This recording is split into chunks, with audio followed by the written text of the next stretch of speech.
Hello, hello, hello, and welcome to this. Is this loud? Oh, it sure is. Welcome to um an RTAppetizer. Today we are facing Tatorama in the Blank Map Guild in Japan. They went for Zio Ran, Rowana LHC, and C Pavel.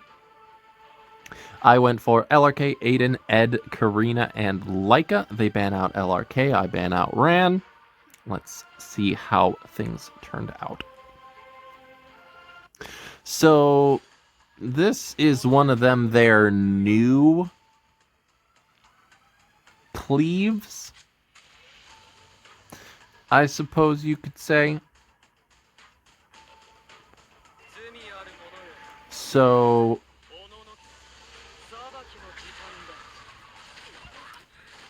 they're gonna do this. They're gonna get the procs, and because of Rowana and LHC, that is going to boost them all just so high.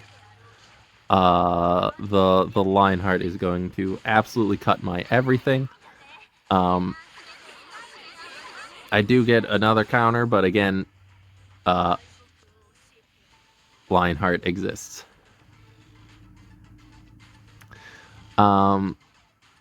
And just because Lionheart crit on the S3 and Lionheart can crit on the S1, that is just going to kill everybody.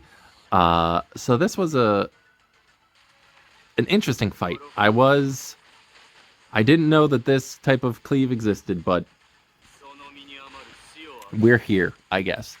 And yeah, and then there's not really any shot from here.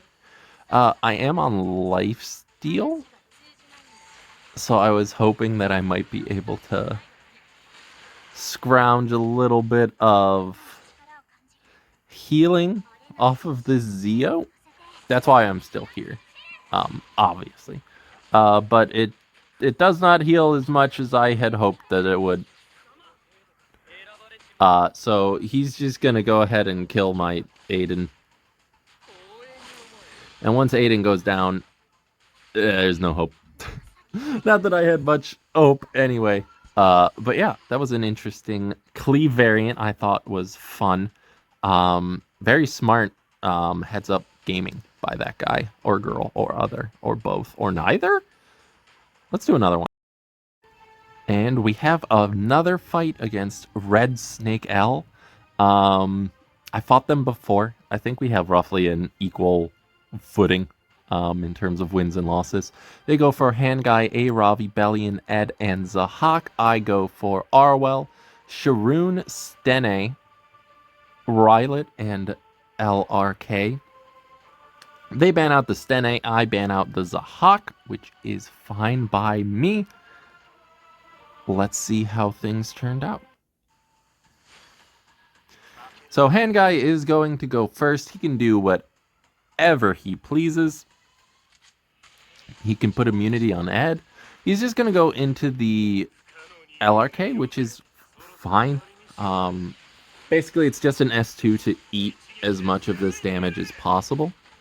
It only did 200 damage total to Ed, but that's fine.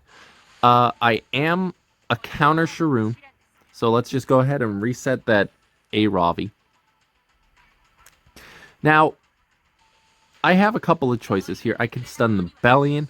I can stun the A-Ravi. I'm going to go with the A-Ravi here because I want the Bellion to, AoE. I want her to AoE to get my LRK's stuff down.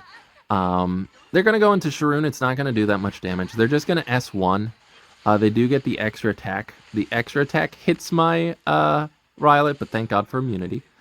I am just going to S3 into the Ed, hopefully take him out. Not quite, very close though. I have no reason not to S3 here. Hopefully it procs a counter from the Bellion. And there's no way that I can hit Ed, so it's kind of free. It will also force the Handguy to cleanse. They're just going to keep going into Sharoon. I do counter and I do hit, which AoEs again, but all of this is just feeding my LRK and my Rylet, which I am quite okay with. Hand Guy can push somebody up or cleanse everybody. He is going to choose the cleanse option, which is perfectly okay by me. Sharoon can't do much. I do get a dual attack, which kind of strips the Ed's immunity off, which is not exactly what I wanted. But sure, and then I tried to strip the Bellion, but no dice. Hand Guy is taking yet another turn, but LRK has his S3 back already because, boy, that Bellion and the Ed sure did a lot of AoEs. They can S2 here, S3 here. Somebody's on injury, but I don't know who it is. I don't think it's Bellion.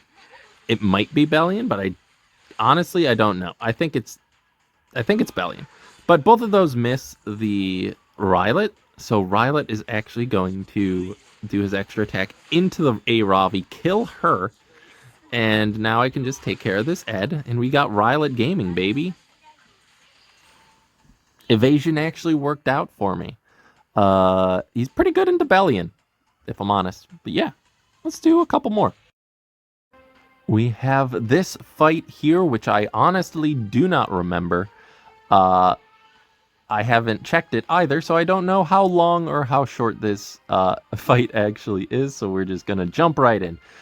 We are facing someone from the Asia server. They go for Arwell Bihu, which I'm always happy to see. Hand Guy, Dark Corvus, and Sharoon.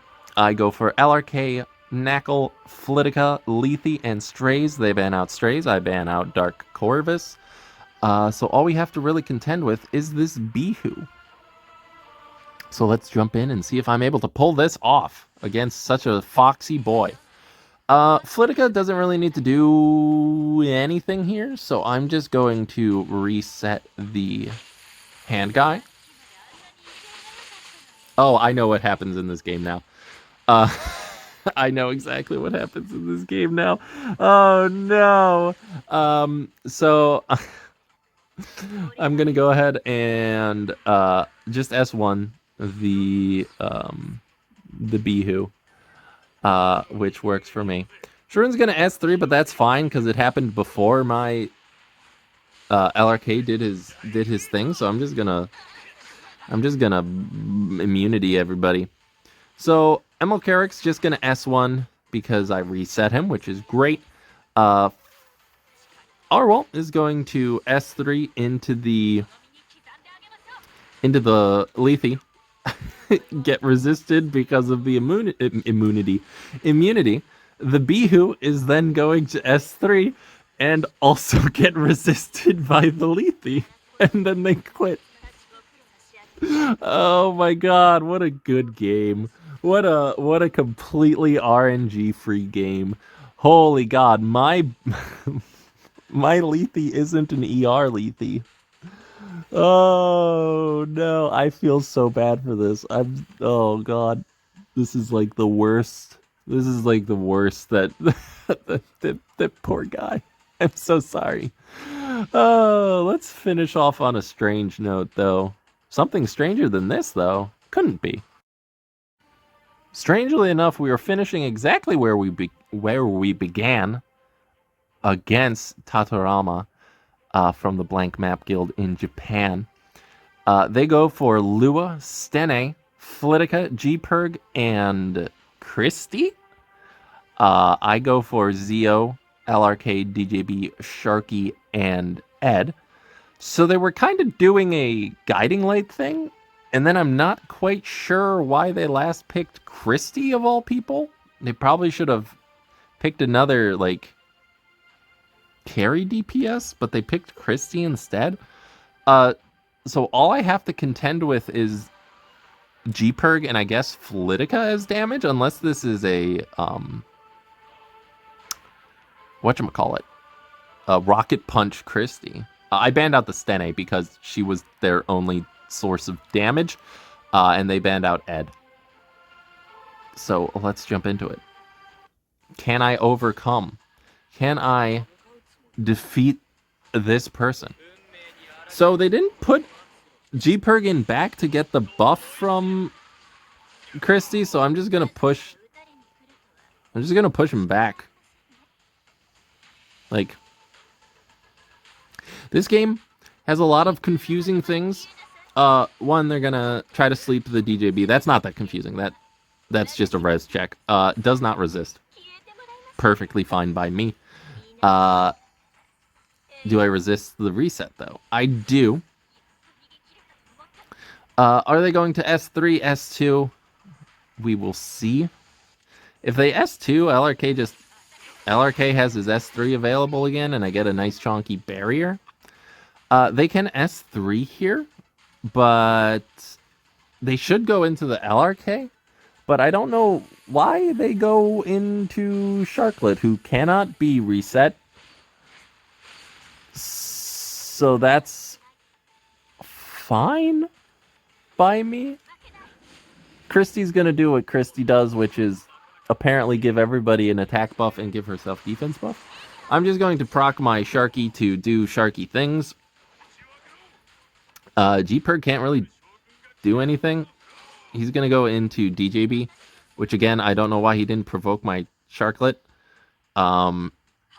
She's going to go ahead blind, but Sharklet cleanses on the S3, so I'm not really worried about that, even if she defense broke. So Sharky's just going to go in and start surfing USA into G-Berg's face, stunning him. And then Christie can do as Christie does, which is poke Charlotte. And then I'm just going to horse. I'm just going to get on my motorized horsey, and I'm going to run these ladies and dog man over. Now I don't know what they do. I was very confused for most of this match. Just because the first time I fought them, they were very, like, clear-cut, knew what they were doing, and, like, just decimated me. And then this one was a very confusing pile of units. But sometimes that just happens. So that's actually going to be it for today. We got to use Sharklet, which is like the first time in several dozen months. But yeah, hopefully you like this. If you did, hit the like and the subscribe button. Both of them exist to be touched. Dongle my bongle, you coward. If you did not like the video, it's probably because of the phrase I just said, which is completely fair. And if you felt incredibly ambivalent about the entire thing, I don't know, man. Have you ever had cotton candy grapes? They're real good grapes.